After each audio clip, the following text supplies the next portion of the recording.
অন্ধকারের ভেতরে এমন অনেক গল্প লুকিয়ে থাকে যেগুলো শুনলে শরীর শিউরে ওঠে। পৃথিবীর অনেক জায়গায় এমন কিছু ঘটনা ঘটে যেগুলোর কোনো ব্যাখ্যা আজও কেউ দিতে পারেনি। কেউ বলে এগুলো কেবল কল্পনা, আবার কেউ বলে এগুলোই বাস্তবের সবচেয়ে ভয়ঙ্কর সত্য। আজকের এই গল্পটাও ঠিক তেমনই এক রহস্যময় ঘটনার ওপর ভিত্তি করে। একটি নির্জন জায়গা, এক অদ্ভুত রাত, আর এমন কিছু ঘটনার শুরু যা একবার শুরু হলে আর সহজে শেষ হয় না। যদি আপনি দুর্বল মনের মানুষ হন, তাহলে এই গল্প শোনার আগে একবার ভেবে নিন, কারণ আজকের গল্পে এমন কিছু আছে যা হয়তো আপনার রাতের ঘুম কেড়ে নিতে পারে।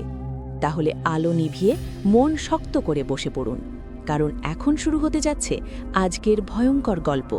রাত তখন প্রায় 1টা।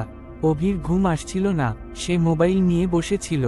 হঠাৎ তার ফোনে একটা অজানা নাম্বার থেকে কল এল। স্ক্রিনে শুধু লেখা আননোন নাম্বার। অভি প্রথমে ধরতে চাইল না, কিন্তু কলটা বারবার আসতে লাগলো। শেষে বিরক্ত হয়ে সে কল রিসিভ করল। হ্যালো। ওপাশে কিছুক্ষণ চুপ, তারপর খুব ধীরে একটা কণ্ঠ, তুমি এখন একা আছো। অভির শরীর ঠান্ডা হয়ে গেল। সে বলল, কে তুমি? কোনো উত্তর নেই। হঠাৎ কল কেটে গেল। অভি ভাবল কেউ মজা করছে। সে আবার ফোনে স্ক্রল করতে লাগলো। কিছুক্ষণ পর আবার সেই একই নাম্বার থেকে কল।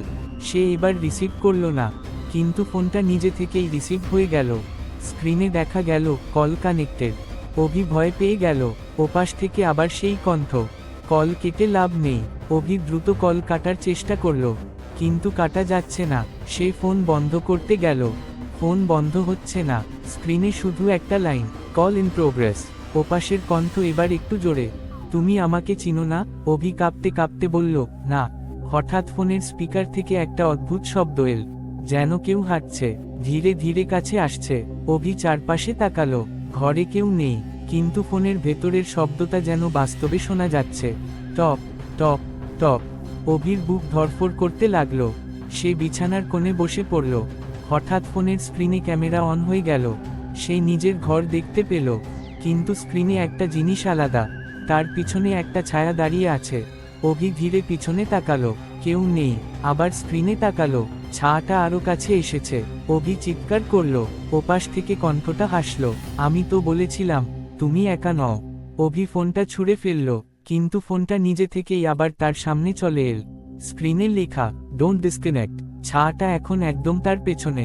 এইবার সে অনুভব করল কেউ তার কাঁধে হাত রাখছে, ঠান্ডা ভেজা হাত। ওপাশ থেকে কণ্ঠ, এবার তুমি আমাকে দেখতে পারবে। অভি ধীরে ধীরে মাথা ঘুরাল। তার সামনে দাঁড়িয়ে আছে একটা অদ্ভুত মানুষ। মুখ নেই, চোখ নেই, শুধু কালো একটা ফাঁকা মুখ। সে ধীরে ফোনটা তুলে অভির দিকে ধরল।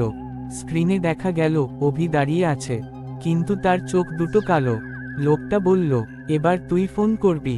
হঠাৎ সব অন্ধকার। পরদিন সকালে অভিকে তার ঘরে মৃত অবস্থায় পাওয়া গেল। তার ফোনটা পাশে পড়েছিল। স্ক্রিনে এখনো কল চলছে, আননোন নাম্বার। পুলিশ ফোনটা চেক করল। কল হিস্ট্রিতে শুধু একটাই নাম্বার, কোনো নম্বর নেই, শুধু লেখা আননোন কলার। আর সবচেয়ে ভয়ঙ্কর ব্যাপার, কল ডিউরেশন তখনও বাড়ছে। এখনো মাঝে মাঝে সেই নাম্বার থেকে লোকজনের ফোনে কল আসে। যারা কলটা ধরে তারা বলে, ওপাশ থেকে একটা কণ্ঠ শোনা যায়, তুমি এখন একা আছো। আর সেই কল কখনো কাটা যায় না। তাহলে এটাই ছিল আজকের গল্প। কিন্তু মনে রাখবেন, সব ভয়ের শেষ হয় না গল্প শেষ হওয়ার সঙ্গে সঙ্গে। কিছু ছায়া আমাদের সঙ্গেই থেকে যায়। আজ রাতের পর যদি হঠাৎ কোনো অচেনা শব্দ শুনতে পান, অথবা মনে হয় কেউ আপনাকে দেখছে, তাহলে বুঝবেন অন্ধকার কখনো পুরোপুরি ফাঁকা থাকে না। ভিডিওটি যদি আপনাকে একটুও শিহরিত করে থাকে, তাহলে লাইক দিন, চ্যানেলটি সাবস্ক্রাইব করুন, আর কমেন্টে লিখে জানান আপনি কি একা বসে এই গল্প শুনেছেন। আবার দেখা হবে আরেকটি অজানা অন্ধকার গল্প নিয়ে। ততক্ষণ পর্যন্ত আলো নিভিয়ে রাখুন।